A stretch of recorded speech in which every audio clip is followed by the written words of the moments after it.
Hello, this is Rita, and this is me and my mommy's podcast, and then my mommy, and there's me, and then just talking about this stuff, and then we tap dancing because this is the tap dancing autism podcast, and there's a bunch of animals, and I'll be trying to in my hair, and there's bunch of sand, and oh shit. Also, there's also that stuff, and I'm on my naked little oh, that kind of the old, yes, black and light stuff and that's busy. Oh, and those are them muffled. A boots are amazing. Also, there's me. I'm trying not to have a panic attack. Also, thank you for the podcast about me. I do that and kept dancing and blah, blah, blah. I did ADHD and then sing. Also, this make you a normal pup. Um, Hi, welcome to this week's Friends Friday here at Lita's Tap Styles. We have Michelle back on the program. She was our very first interview back in October, I want to say. We are so excited she's back on the program. Um, I'm going to try my hardest to introduce you because with my brain is going. You can tell I have ADHD this morning. Anyways, Michelle is an amazing person. We have had the amazing opportunity of getting to know each other over the last few months. She, yeah, and the pity just came down to make problems in the studio. Oh, okay. He just wants attention. You know how that goes. Anyways, Michelle is a friend of the podcast. She is the founder of Wisdom4Complex Kids, and it is a more than just the Facebook group over on Facebook, but it is a place where parents can get answers to a lot of questions they have for complex kids. She is a wealth of wisdom. Like if you have any questions about IEP, she's someone to go to. Her son has, I will get it wrong if I try to remember which one of the, It's okay. so I'll have you explain what Drake has. But, he's one of what? 1 out of 200 kids who has the Yes. So, well, first of all, thank you for having me back. I know that we talked about it on the first episode, and I'm so glad that we stayed in touch. And it's been amazing to see what you ladies are doing in your life. So, I'll talk about Drake. Yes. So, I have a 10-year-old son, soon to be 11, that is starting to get stinky armpits. And so it's been kind of funny with that. With the hormones growing because getting to that age. But he is 1 out of 200 kids in the world with a genetic disorder that's called TBR1. Yes, it's a mouthful, but it's TBR1 is the disorder. And when we found that he had TBR1, he was 1 out of 45. That was about 3 years ago. that is a very small amount of kids. Yes, very small, very small.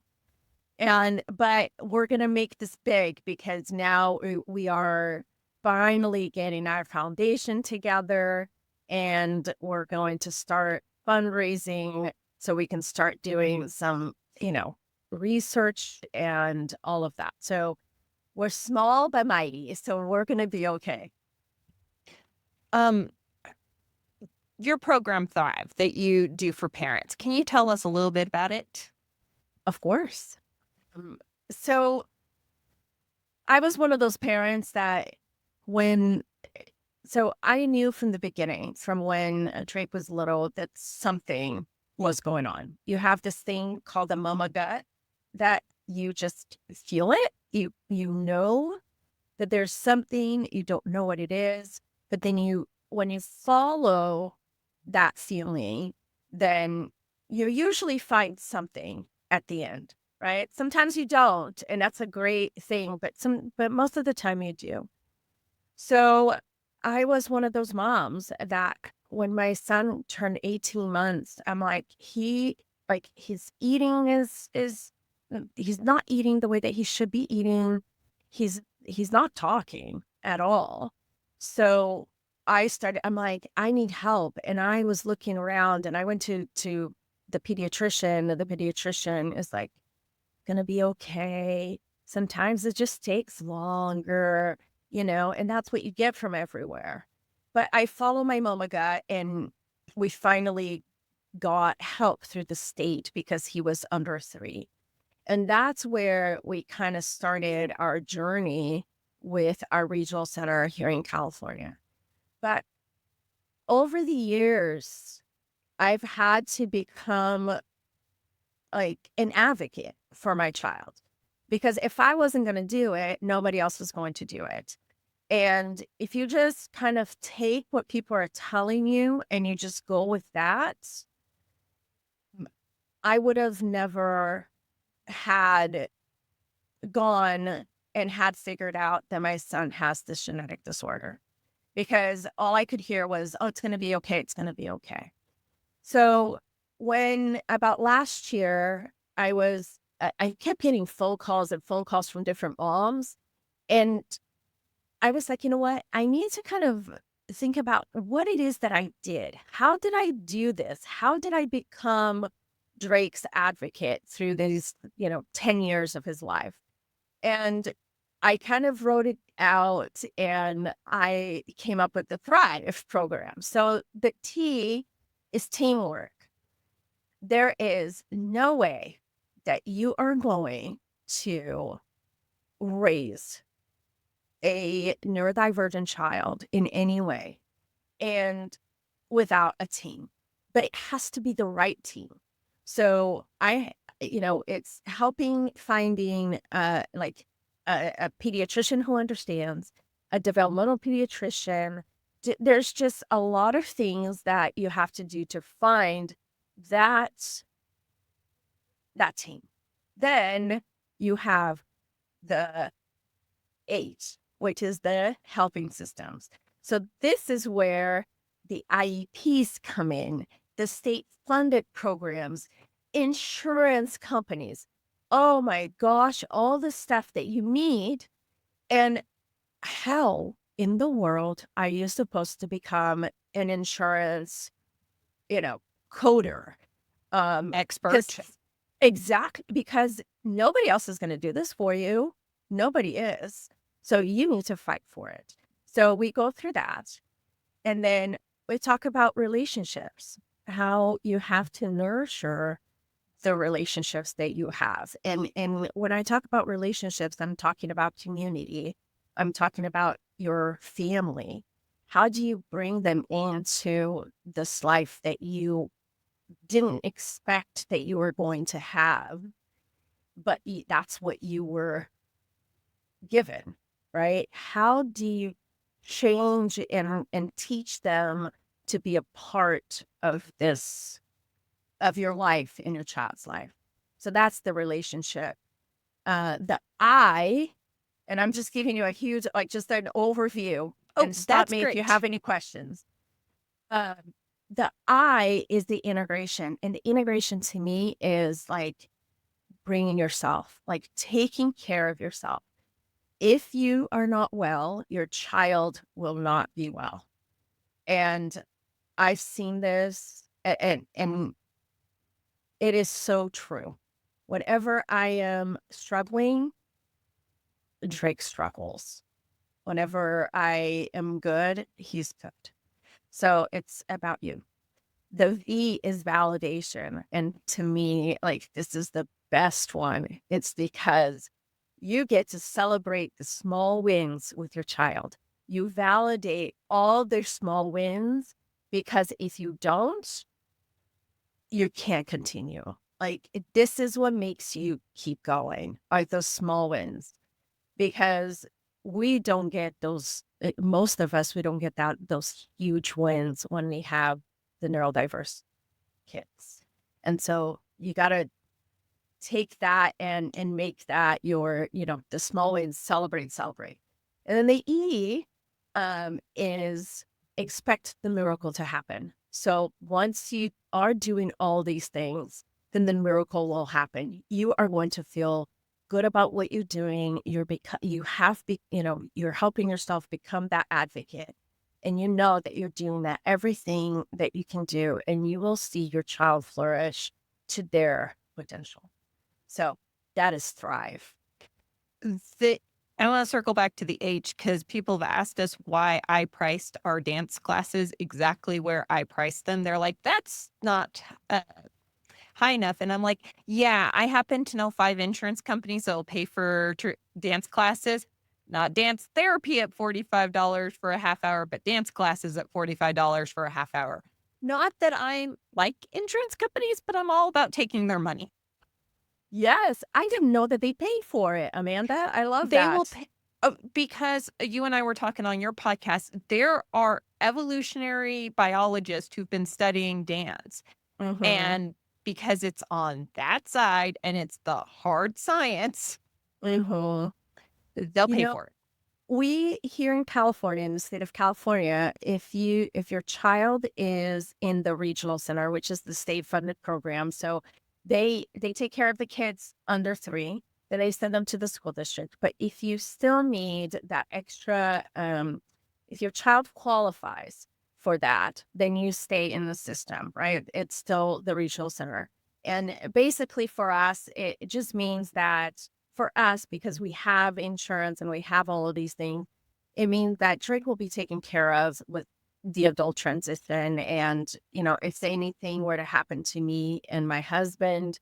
So we really kind of went into this. But what I found is that they have so many programs, and doing something, they do pay for example, Drake's horseback riding lessons, because it's a group, they pay for that, and it's not cheap. It's $50 per session, like per horseback riding lesson. So you should look into the state funded programs, because they might also Our pay for these things. our state does not have as great of state funding programs because we are blocked by Tabor.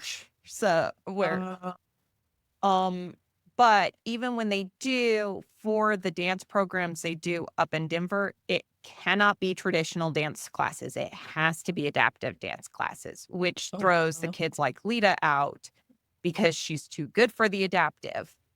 Go ahead, say your point. Also because they only do level 3 and apparently they do level 2 and level 1 doesn't exist. Apparently those don't exist. Apparently when extinct in those human beings' minds.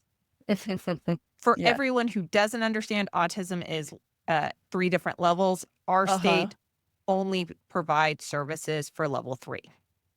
Oh, okay. So It- that is the same thing here in California, but and you have to be accepted into the system.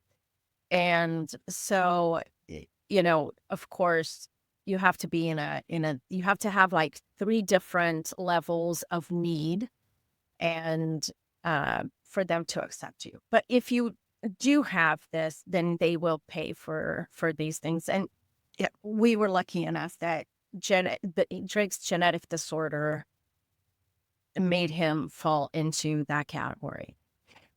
Most of the insurance companies, once more, not a huge fan of them, Who is? but yeah, no one is. But my thing is, I keep telling parents, you're paying for it. You might as well get it to Yes. use. Yes. And I happen to know the magic words to get that money. Your doctor may not, but I do.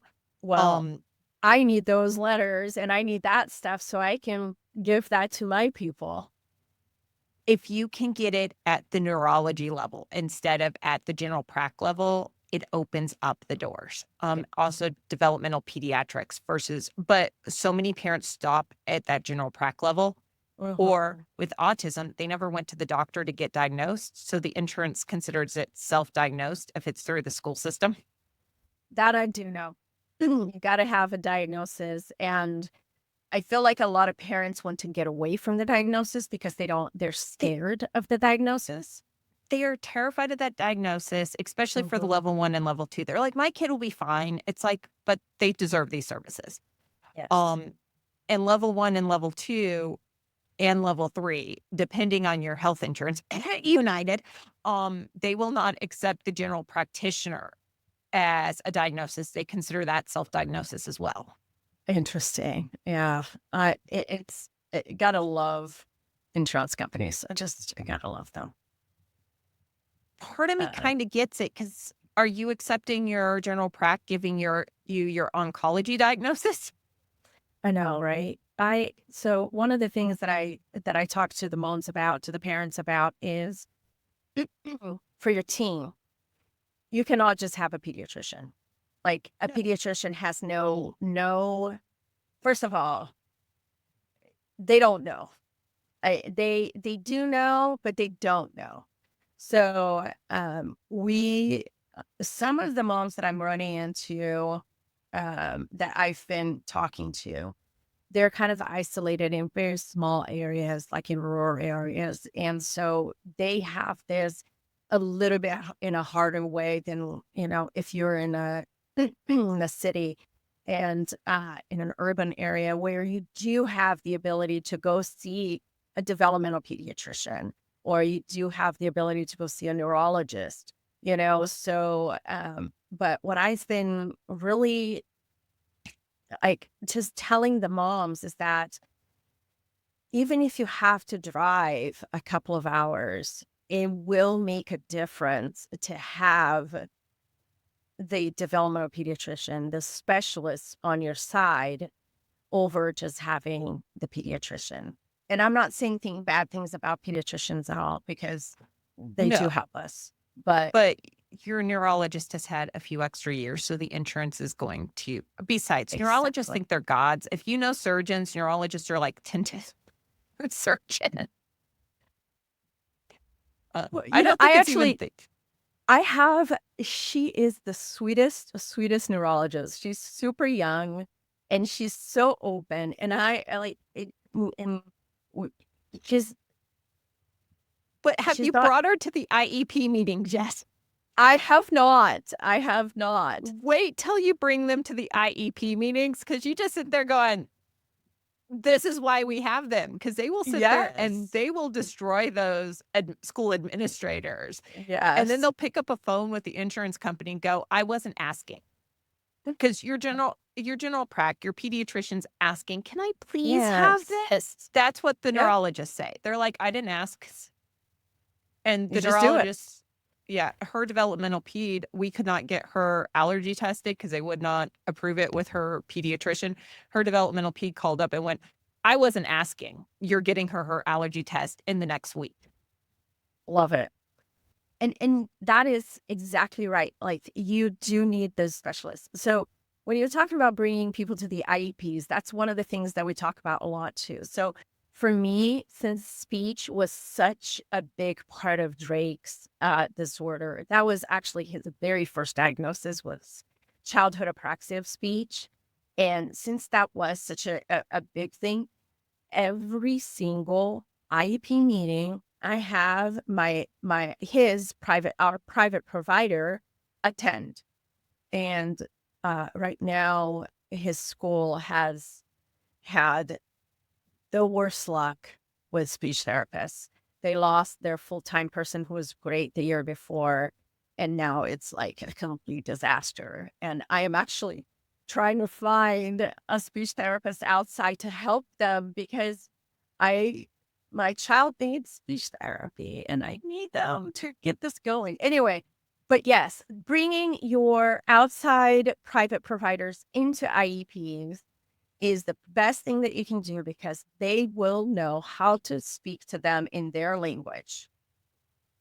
And even if they don't, like, your neurologist or developmental pediatrician won't know. They'll just be like, I'm God. You will bow down.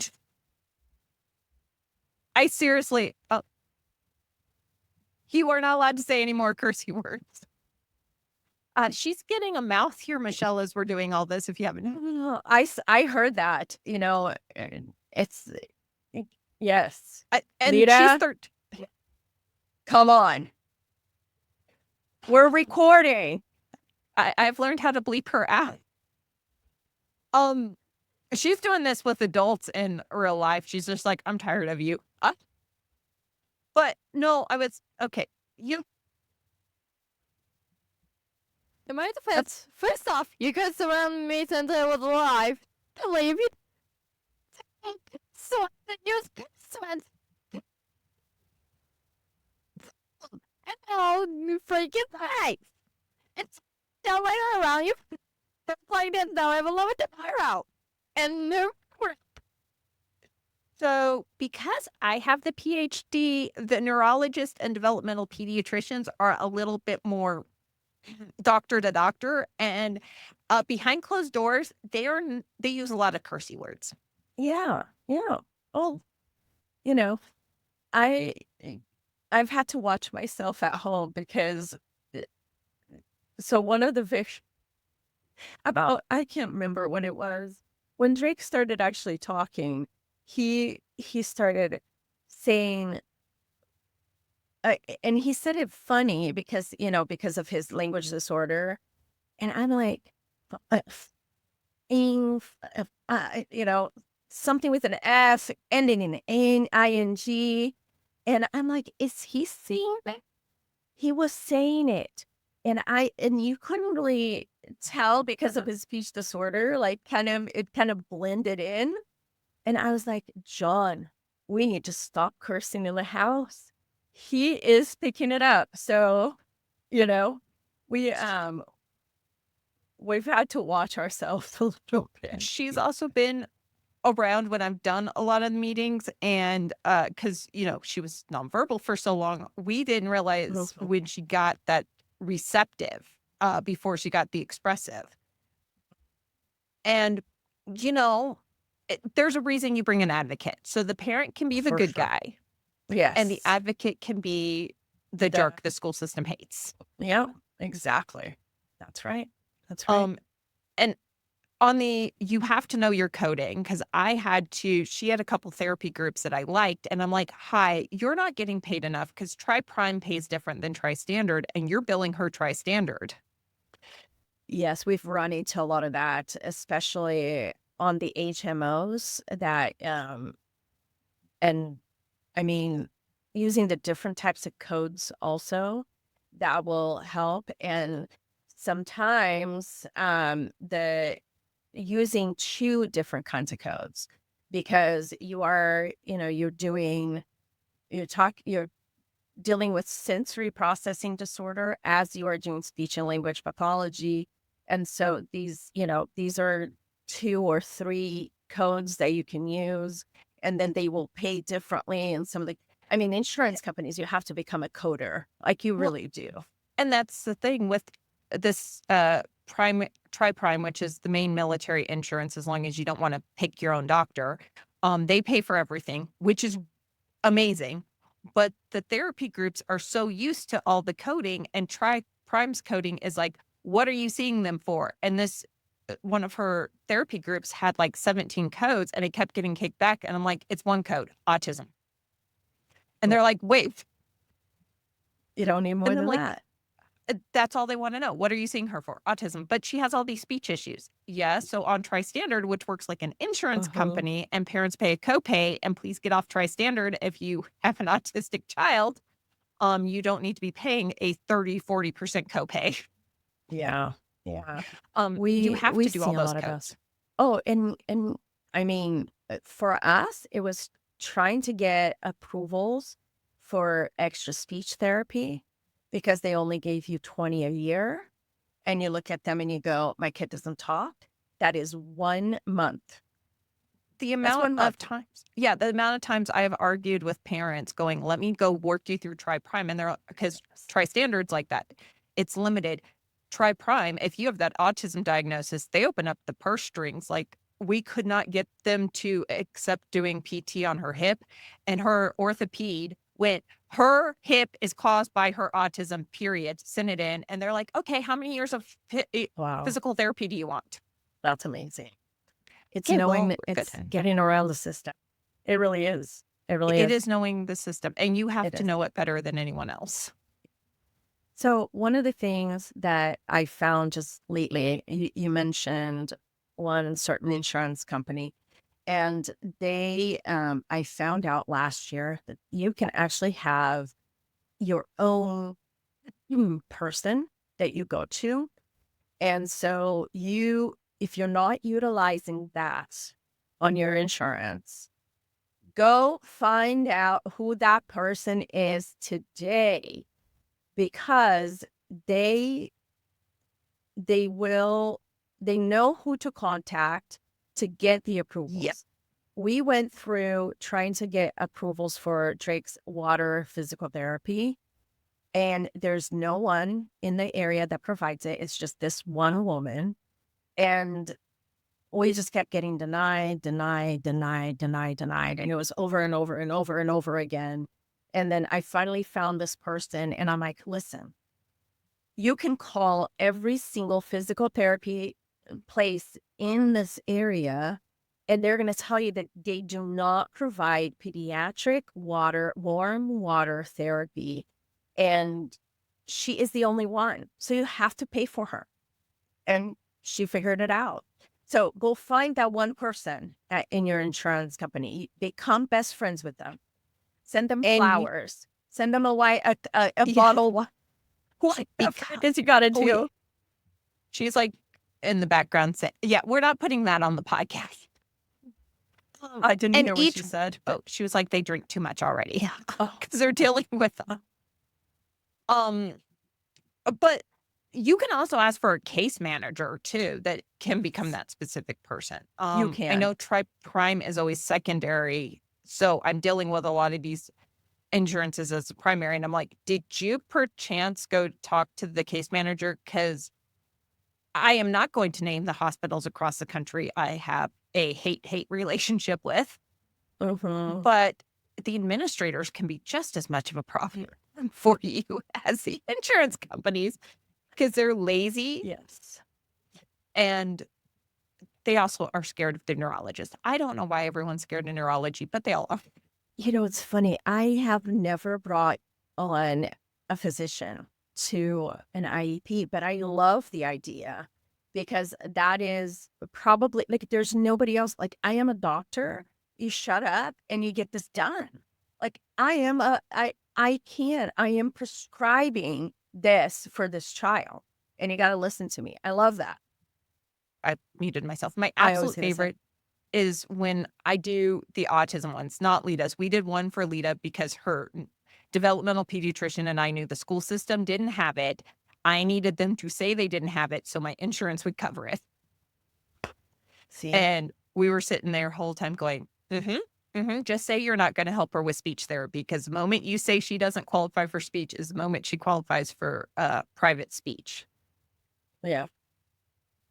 But the whole time the school system's like, well, how are you a neurologist qualified to diagnose autism?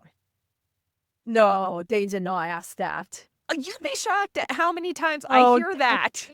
Neurologist, another type of when you talk to walkie-talkie. They think of autism as just learning disability, not as the full. And no, the number of times he wasn't the first one, the number of times I'll bring a neurologist and I'm like, I'm just sitting back here and the parents are like, should we speak? I'm like, no, let them go off on because let them teach them what they're talking about. Yeah. We were in Florida. The school system we were in would not provide Lita speech therapy until she could talk. They're like, we do not provide speech therapy until the child could talk. And her neurologist is like, and how the ever 11 do you think she's going to learn to talk? And I'm like, between that and her, she wasn't in the school system, but her Montessori preschool utilized the school system for stuff. And her Montessori teacher was going off because girls have different things that get them labeled as aggressive. And Lita, go ahead. You can go off on this one.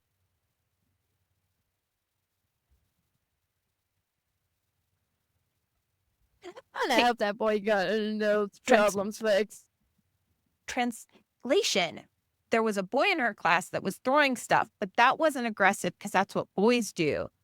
But Lita was having meltdown trying to understand she had to go to the restroom before she went out to the playground. And her Montessori preschool teacher was like, I need help. I don't know how to get through to her. And the school system's like, well, that's okay. That's called aggression. She's very aggressive, and we are labeling her as aggressive. But throwing things in the classroom is not aggressive. because he was a boy. And boys, And that's it's just how a boy with, yeah, and yeah, yeah. He threw very, very hard, heavy things. Like rock and hammer and brick. Wow. I don't know how Wow. he threw that brick. but that, and that's where you need your Mhm. team to come in and with the medical degrees laugh hysterically because her preschool teacher was getting nowhere going, no, this isn't aggressive. She just doesn't know how to explain to me. Yeah. And her Yeah. neurologist was like, do you understand what aggressive is? Because I can show you. And I'm like, yes. I'm good. But you have a hard stop, I know, here in a few minutes. We Yeah. absolutely are going to have you on again, Michelle. You and I could talk for hours. We could. We've Mm. been talking for an hour and a half now. I just want everybody to know that. Yeah. And we could keep going. But, I said this on the other end, and what you and Lita are doing is so amazing. And if there's anything that I could help or Wisdom for Complex Kids can help, we're here for you. We will have to figure out a way. We've been talking for an hour and a half because we recorded a podcast for Michelle's. I will, as soon as that one's live, I will put a link to that in the description below because you are absolutely a fount of wisdom that our listeners will gain so much knowledge from. Oh, thank you for having me, Amanda and Lita. It's been fun, and we'll do it again. I mean, we totally will. Just tell me when you want to talk, and we'll chat, and we'll record, and I We would will. love to do that. Real quick before I let you go, can you tell our listeners where to find you on the web? Yes. So you can go to wisdom4complexkids.com, just Wisdom for Complex Kids, or you can find me under my name, Michelle Choairy, which is a little harder to find. But we're here, and you can find us on and I'll give you all the links to Amanda, so we can put it It'll on the be in the episode. description too. Yes. So for sure. Thanks again for coming on, Lita. Can you say bye real quick? She's like, I am having one of those weeks, and we will definitely have you on again, Michelle. Okay, sounds good. Thanks, everyone. Bye. Hello, thank you for watching the podcast. Please subscribe and also look at the adorable people. Just to also subscribe for it and also please the text. And don't forget to share the great friend if you love with any other new podcast with you. And also you can see the adorable people. Just like it.